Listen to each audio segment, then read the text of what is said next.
Assalamualaikum warahmatullahi wabarakatuh. Halo rekan-rekan semuanya, kembali lagi di channel Cahaya Fajar Rizdianto.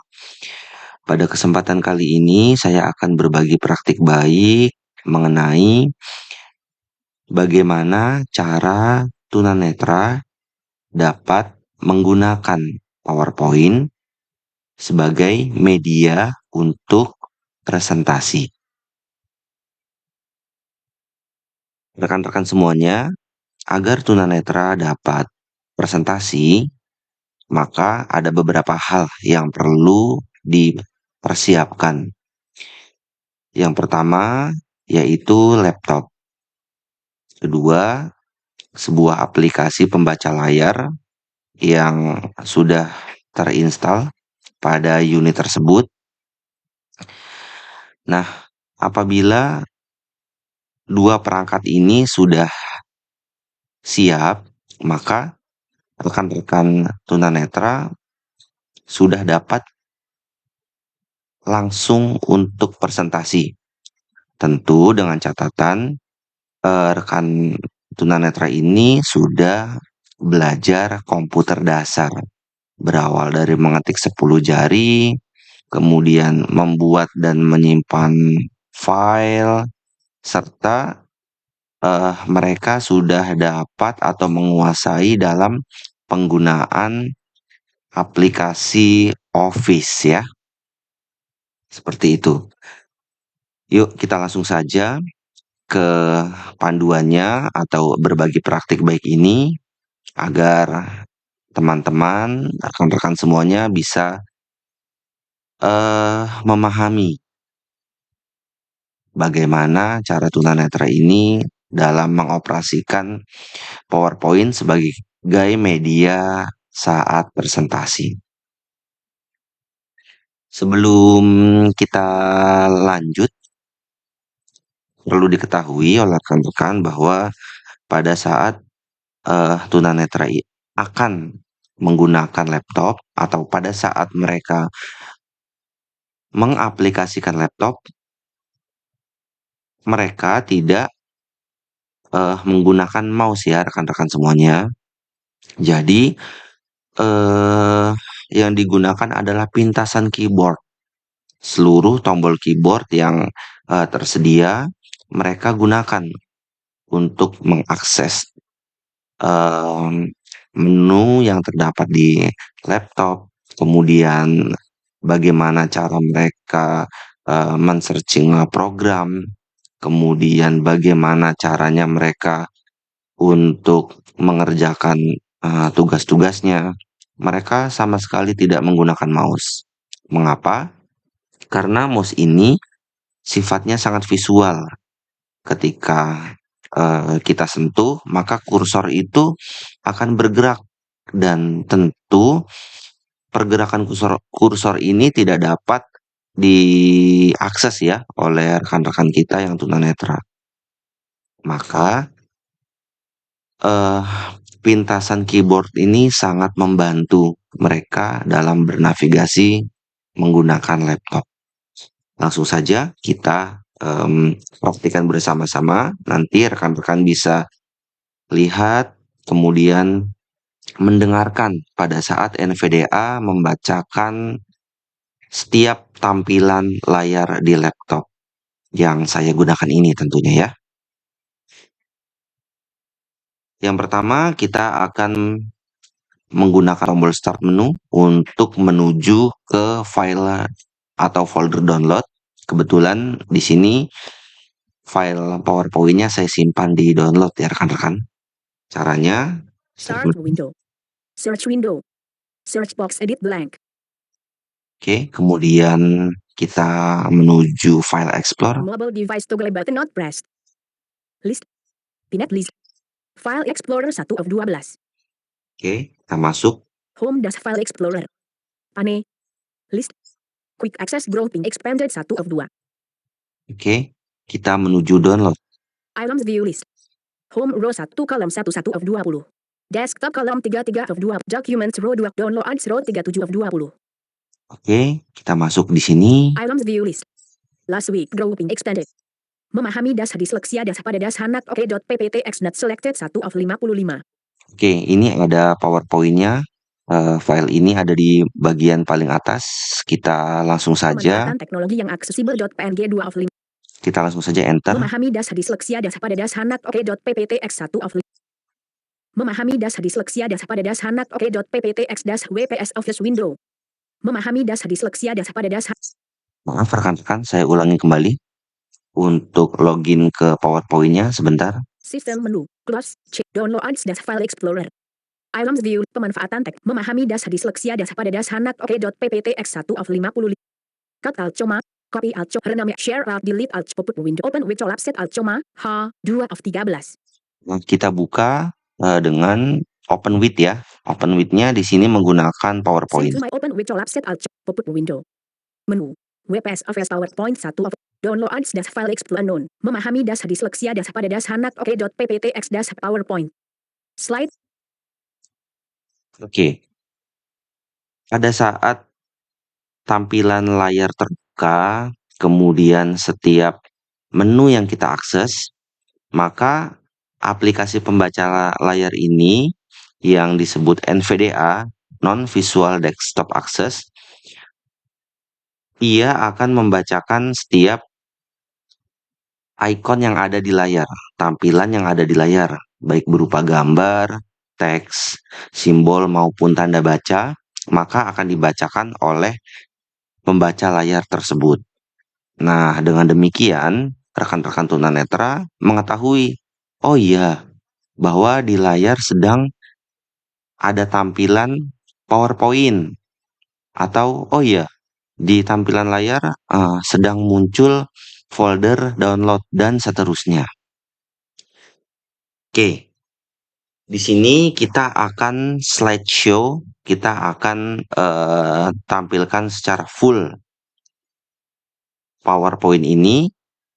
Nah, mungkin untuk teman-teman semuanya bisa saja langsung menggunakan mouse untuk menampilkan slideshow di PowerPoint ini. Namun tidak dengan teman-teman rekan-rekan tunanetra. Seperti yang saya bilang bahwa mereka sepenuhnya menggunakan pintasan keyboard. Adapun untuk slideshow ini yang digunakan adalah tombol Fn dan F5.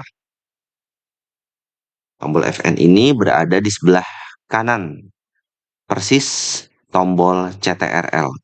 Jadi sebelah kiri tombol CTRL, nah sebelah kanannya itu adalah Fn. Langsung saja kita slideshow bersama-sama. Waiting for PowerPoint.slideshow das slide 1. Image perencodet.png memahami disleksia pada anak, panduan lengkap untuk orang tua coma, guru coma, dan tenaga pendidik dalam memahami dan mendukung anak dengan disleksia. Oke, seperti yang tadi sudah saya sampaikan, pada saat ada tampilan layar yang ditampilkan oleh komputer atau laptop, maka NVDA ini akan membacakan apa sih yang ada di layar itu. Memang bagi kita yang belum terbiasa dengan aplikasi ini, rasanya terdengar janggal ya. Namun inilah cara rekan-rekan tunanetra dalam bekerja, dalam belajar dengan menggunakan teknologi yang aksesibel. Oke. Nah, pertanyaannya rekan-rekan, bagaimana untuk beralih slide?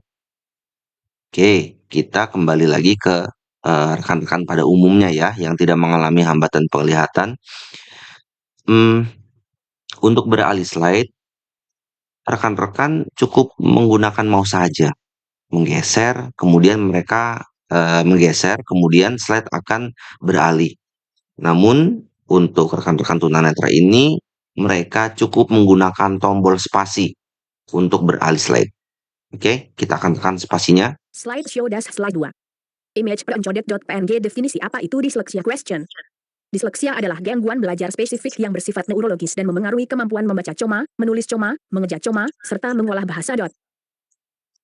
Nah, pada saat ditekan tombol spasi, maka kita sudah berada di slide 2. Di sini pun sama, NVDA akan membacakan tampilan layar secara menyeluruh, yaitu berupa teks, simbol, serta tanda baca. Nah, untuk beralih slide sampai di akhir PowerPoint ini, rekan-rekan tunanetra itu cukup menggunakan tombol spasi ya rekan-rekan semuanya. Kita akan coba hingga slide ini selesai sampai presentasi ini selesai. Kita akan coba ya. Slide show slide 3. Image perencodet.png. Fakta penting tentang disleksia brain bukan soal kecerdasan. Disleksia tidak berkaitan dengan tingkat kecerdasan. Banyak anak disleksia memiliki IQ normal hingga sangat tinggi. Earth Globier Africus sangat umum. Disleksia memengaruhi sekitar 1 dari 10 anak di seluruh dunia. Salah satu kesulitan belajar paling umum. Oke, kita lanjut lagi untuk slide berikutnya. Slide show slide 4. Apa yang menyebabkan disleksia? Question. Image perencodet.png. Mengapa ini penting? Question. Memahami penyebab disleksia membantu kita tidak menyalahkan anak maupun orang tua. Oke, lanjut lagi ke slide berikutnya, masih dengan menggunakan tombol spasi. Slide show slide 5. Image perencodet.png. Tanda awal ciri disleksia di usia prasekolah. Image perencodet.png. Oke, kita langsung saja ya untuk menuju slide terakhir dengan perlahan-lahan menelusuri slide ini. Slide show slide 6. Tanda di sekolah ciri disleksia di usia sekolah dasar. Image perencodet. Slide show slide 7. 3 area kesulitan utama. Image perencodet.png. Open book kesulitan. Slide show slide 8. Image perencodet.png. Kekuatan tersembunyi kelebihan anak disleksia di balik. Slide show slide 9. Strategi mendukung anak disleksia. Image perencodet.png. Di rumah hand. Slide show slide 10. Image perencodet.png. Pesan untuk orang tua dan pendidik disleksia. Slide show complete. Slide show complete. Nah, itu tadi bagaimana cara tunanetra Memahami bernavigasi presentasi dengan menggunakan PowerPoint. Jadi, saat beralih slide, mereka cukup menggunakan tombol spasi saja. Kesimpulan dari video ini bahwa teknologi itu dapat membantu siapa saja untuk memudahkan setiap aktivitasnya. Dan harapan saya dengan dibuatnya video ini, yang pertama bisa memberikan manfaat untuk saya pribadi, kemudian umumnya bagi rekan-rekan semuanya. Sehingga apabila di tempat kerja rekan-rekan, kemudian di lembaga pendidikan, di kampus, di sekolah, ada yang mengalami kondisi disabilitas tunanetra, maka minta tolong untuk dirangkul rekan kita ini. Jangan dikucilkan, apalagi didiskriminasikan. Kemudian apabila di sekolah anak rekan-rekan ada yang mengalami hambatan penglihatan, misalnya ada temannya yang mengalami hambatan penglihatan, mohon anak kita diberikan pemahaman sampai nanti pada saat mereka kerja, ketika ketemu dengan seseorang yang mengalami kondisi disabilitas tertentu, mereka sudah terbiasa. Yuk, kita tingkatkan lingkungan yang inklusi, yang ramah. Kita mulai dari diri kita terlebih dahulu. Rekan-rekan semuanya, silakan share video ini jika dirasa memberikan manfaat. Jangan lupa like, comment, and subscribe. Kembali lagi nih, nanti di channel saya pada kesempatan berikutnya dalam berbagi praktik baik seputar disabilitas, teknologi, dan inklusi. Demikian dari saya, bila terdapat kekurangan dalam penyampaiannya, mohon dibukakan pintu maaf yang seluas-luasnya. Izin saya pamit dengan billahi taufiq wal hidayah. Wassalamualaikum warahmatullahi wabarakatuh. Download das file pemanfaatan Teknopro 2 kolom 14 stop button.